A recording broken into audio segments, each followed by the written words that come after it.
Bonsoir et bienvenue à tous. Le nombre de personnes infectées par le Covid-19 en Côte d'Ivoire a encore augmenté. On est passé de 261 à 323 cas, soit 62 nouveaux cas. L'on note également 4 nouveaux cas de guérison, portant à 41 le nombre de patients guéris de la maladie.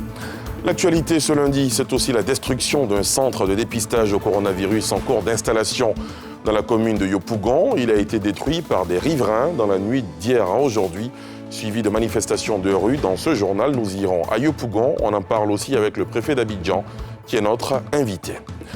Et puis à l'étranger, le nombre de morts du coronavirus officiellement recensé en 24 heures en Italie était le plus bas ce dimanche depuis plus de 2 semaines, selon la protection civile. Cela représente une baisse d'un quart des décès par rapport à la veille où l'on comptait 681 morts.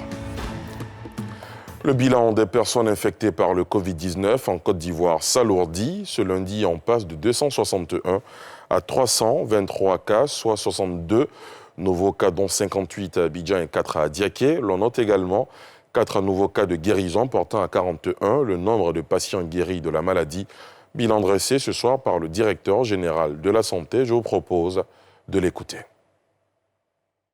Le ministère de la Santé et de l'Hygiène publique a enregistré ce lundi 6 avril 2020 62 nouveaux cas d'infection à Covid-19 sur 138 échantillons prélevés, portant ainsi à 323 le nombre total de cas confirmés et 4 nouveaux guéris, ce qui fait au total 41 personnes guéries et 3 décès.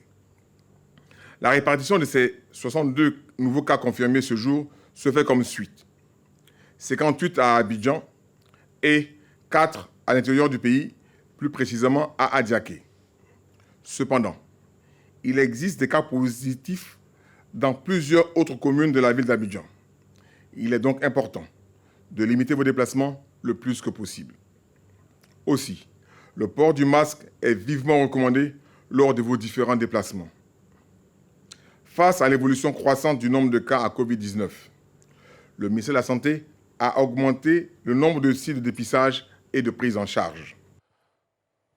Pour faire face à la dissémination du coronavirus, les autorités sanitaires ont décidé d'installer des sites de dépistage dans l'ensemble des communes d'Abidjan et le centre de dépistage en cours d'installation dans la commune de Yopougon a été saccagé. Il a été détruit par des riverains dans la nuit d'hier à aujourd'hui, suivi de manifestations de rue ce lundi matin. On en parle dans un instant avec le préfet d'Abidjan, Vincent Tobirier, qui est notre invité. Mais avant, le témoignage de Thiemé Dandje qui était sur place à Yopougon ce matin.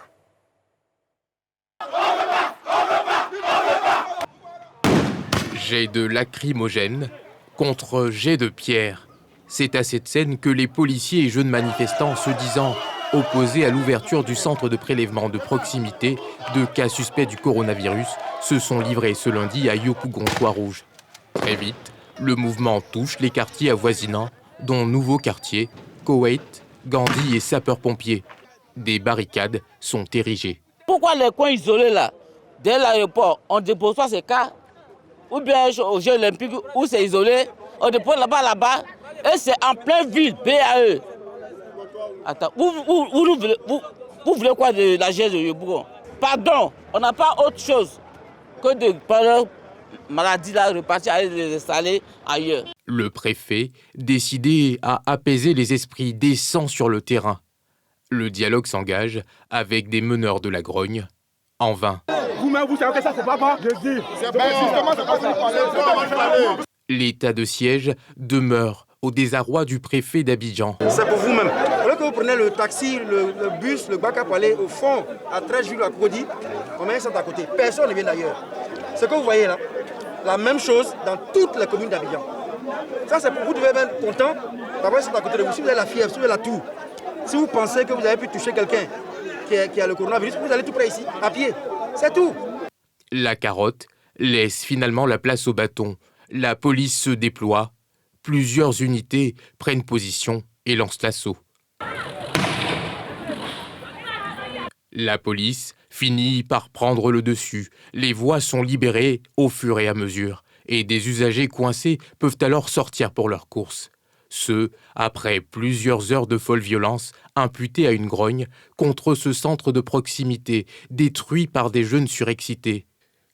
Pourtant, ce lieu de dépistage est dédié au prélèvement des personnes désireuses de connaître leur sérologie au Covid-19. Et comme annoncé, nous avons un invité dans ce journal. Vincent Taubirier, bonsoir. Bonsoir. Vous êtes le préfet d'Abidjan. Vous êtes rendu vous-même en place ce matin à Yopougon. Vous l'avez vu dans ce sujet. Qu'est-ce qui justifie ces cas? Qu'est-ce qui a déclenché ce soulèvement à Yopougon?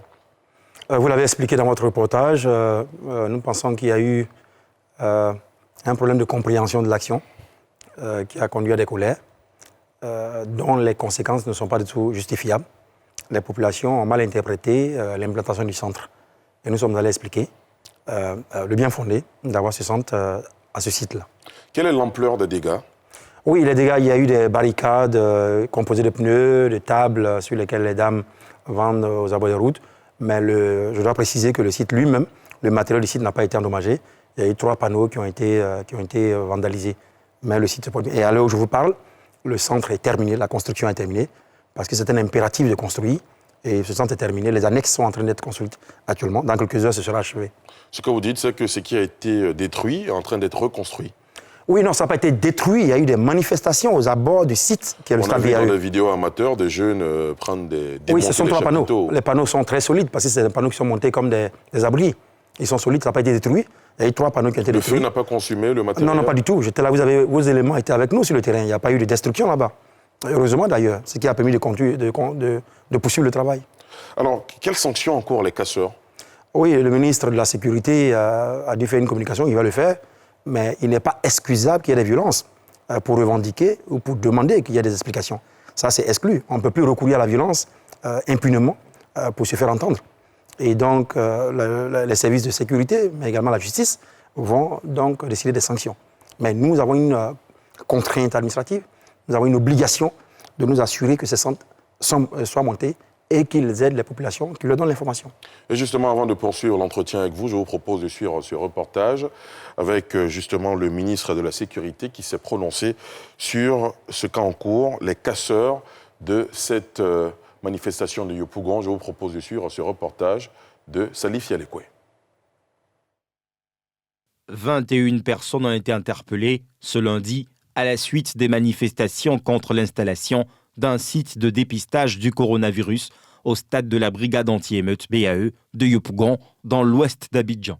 C'est la principale information qu'a livrée le ministre de la Sécurité et de la Protection civile, Vagondo Diomandé, lors d'un traditionnel point de presse à son cabinet, qui a vu la présence de 4 autres de ses collègues, notamment les ministres en charge de la communication, de l'emploi et du tourisme. Ce matin encore, des individus se sont encore levés pour aller manifester, tentant de s'opposer à la construction de ce site. Nous avons engagé les forces de police. Cette opération s'est soldée par l'interpellation, pour le moment, je dis bien pour le moment, de 21 personnes qui seront présentées devant les juridictions et qui vont pleinement assumer les conséquences de leurs actes. Les enquêtes continuent. Pour sa part, le directeur général de la Santé a tenu à préciser la nature de ce site de Yopougon, qui n'a pas vocation à interner des malades du Covid-19. Il y a 2 types de sites. Des sites de prélèvement et des sites de prise en charge. À Yopougon, de quoi il s'agit? BAE. D'un site de prélèvement, un site de dépistage. Il n'a jamais été question de mettre au site BAE des malades. Selon le ministère de la Santé, la pandémie est généralisée dans le district d'Abidjan, d'où l'appel à la vigilance des populations pour casser la chaîne de propagation du virus par les mesures barrières, le lavage des mains ou l'utilisation des gels hydroalcooliques. Monsieur le préfet, il y a eu certainement des amalgames parce que la population de Yopougon pensait avoir affaire à un site de prise en charge de malades en lieu et place de plutôt un site de dépistage. Oui, c'est ce qui m'a été rapporté et c'est ce que j'ai constaté sur le terrain. Mais le président de la République avait déjà souligné ses activités dans son discours, dans ses 2 interventions, dans le communiqué du CNS et ensuite dans son adresse à la nation. Le Premier ministre est revenu en détail. Tous les ministres ont donné la déclinaison des activités qui devaient se mettre, qui devaient avoir cours. Et donc, nous n'avons pas compris la réaction. Et même si, éventuellement, il y avait incompréhension, Ce n'est pas par la violence, par la destruction de ce matériel-là qu'on pourrait se faire entendre. Et donc, je voudrais repréciser que le président de la République a demandé que des centres soient montés, qui sont comme des dispensaires, pour éviter que les populations fassent de grands déplacements et aillent dans les centres de santé ordinaires pour répondre à des préoccupations, pour avoir des réponses à des questions qu'ils ont sur l'état de santé liées au coronavirus. Donc, on rapproche les centres des populations. Et je dois vous avouer qu'il y avait initialement 6 centres qui avaient été prévus. Mais le gouvernement allait très loin pour mettre un centre dans chaque commune d'Abidjan. Et ce ne sont que les actions préliminaires, puisqu'il y a des dizaines de centres prévus, aussi bien à Abidjan qu'ailleurs. Donc, c'est dans le souci d'aider la population. Je vous donne un exemple. Si vous êtes au stade BAE, que vous sentez la toux, la fièvre ou un des symptômes du coronavirus, ou alors vous pensez même que vous avez été au contact de quelqu'un, au lieu de prendre votre taxi, votre transport, aller aux chutes de Cocody ou de Trashville, vous avez juste qu'à marcher et aller vous faire prendre en charge, tester ou bien poser des questions. Il y a des box, il y a des médecins qui ont été rappelés, des équipes solides, formées, qui sont là-bas pour orienter. Donc c'est seulement l'objet. Et nous profitons de votre entraîne pour demander aux populations d'écouter. Et nous sommes contents qu'au moment où je vous parle, il y ait 7 centres entièrement montés qui sont prêts. 6 autres seront complétés demain et seront fonctionnels. Alors, nous sommes dans une période d'état d'urgence qui, de plus, est renforcée par un couvre-feu. Que répondez-vous à ceux qui estiment que l'État doit faire preuve de fermeté face à de tels actes de saccage? Oui, vous avez écouté tout à l'heure le ministre de la Sécurité. La fermeté n'est pas quelque chose de négociable. Toute action contre la loi demande que les mesures soient prises conformément aux lois de la République. Et vous le verrez, les jours qui viendront, ceux qui ont été pris, qui sont soupçonnés, ils vont passer devant la justice. Mais nous profitons également pour passer le message, pour sensibiliser chaque fois que de besoin. Nous faisons beaucoup de rencontres. Et donc, on ne peut pas, rien ne peut justifier l'usage de la violence, surtout pas en temps de crise.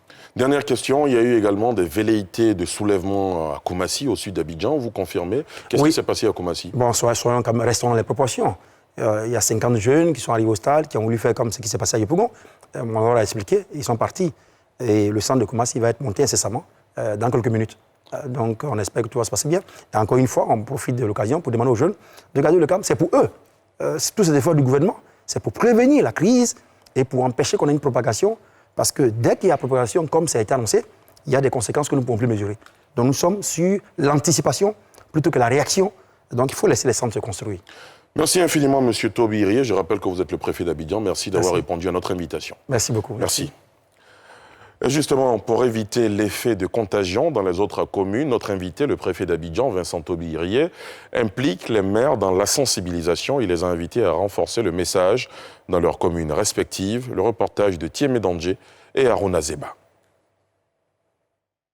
Les maires des communes du district d'Abidjan vont descendre sur le terrain pour sensibiliser leur population sur le bien fondé des centres de prélèvement de proximité de tous ceux qui souhaitent connaître leur statut au Covid-19.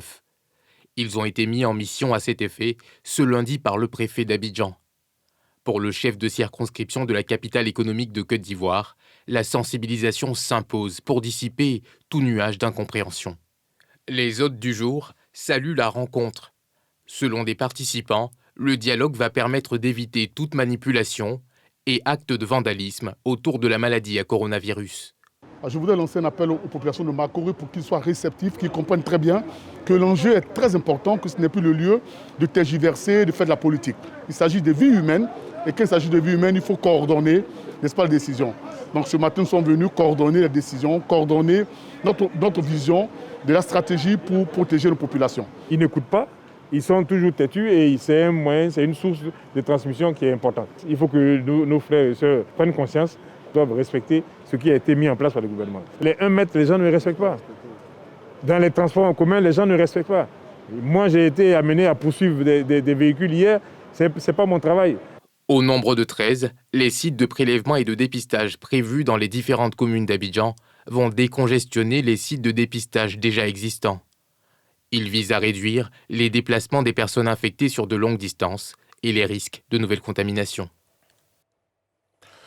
Et pour lutter contre le coronavirus, les États-Unis offrent une assistance de 4,6 millions de dollars, soit 2,7 milliards de francs CFA, pour aider la Côte d'Ivoire à lutter contre la maladie. Cette aide substantielle portera sur plusieurs axes prioritaires, entre autres le renforcement des mesures de prévention et de contrôle des infections dans les établissements de soins de santé, l'amélioration de la communication des risques au niveau communautaire et au niveau des prestataires de soins de santé, l'amélioration de la gestion des rumeurs sur les réseaux sociaux, le renforcement des capacités de diagnostic des laboratoires.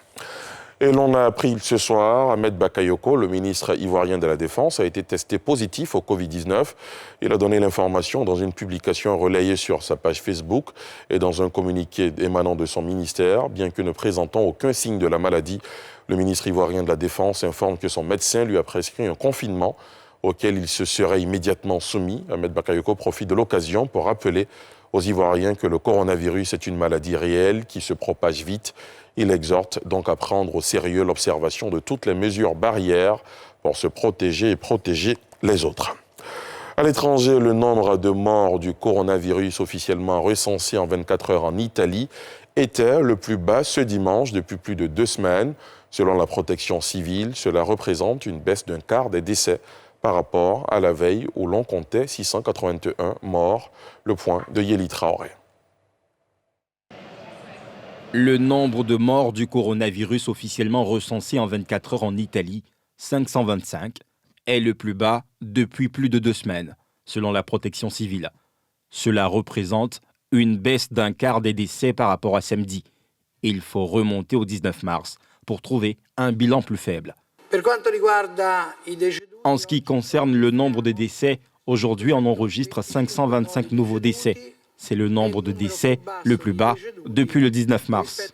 Le nombre de personnes hospitalisées dans les services classiques et le nombre de personnes hospitalisées en soins intensifs diminue. Le total des personnes actuellement positives est de 91 246, soit une augmentation de 2 972 par rapport à hier. Les autorités n'ont cependant cessé de le répéter ces derniers jours, craignant un relâchement des comportements avec les beaux jours et les vacances de Pâques. L'épidémie n'est pas encore vaincue et la vigilance doit être de mise. Ces nouvelles ne doivent pas nous amener à baisser la garde. Je veux répéter le message que le président Conté a exprimé encore aujourd'hui. Il est fondamental de rester à la maison et de n'en sortir que pour des raisons de nécessité absolue. Près de 16 000 personnes sont mortes du Covid-19 en Italie, pays le plus endeuillé du monde, selon les chiffres officiels. Signe que la bataille n'est pas encore gagnée, les services sanitaires italiens ont comptabilisé près de 3 000 personnes infectées supplémentaires ces dernières 24 heures. Et c'est ici que prend fin ce journal préparé par l'ensemble de la rédaction. Merci de l'avoir suivi. Excellente soirée sur la nouvelle chaîne ivoirienne. Rendez-vous demain à 19h50.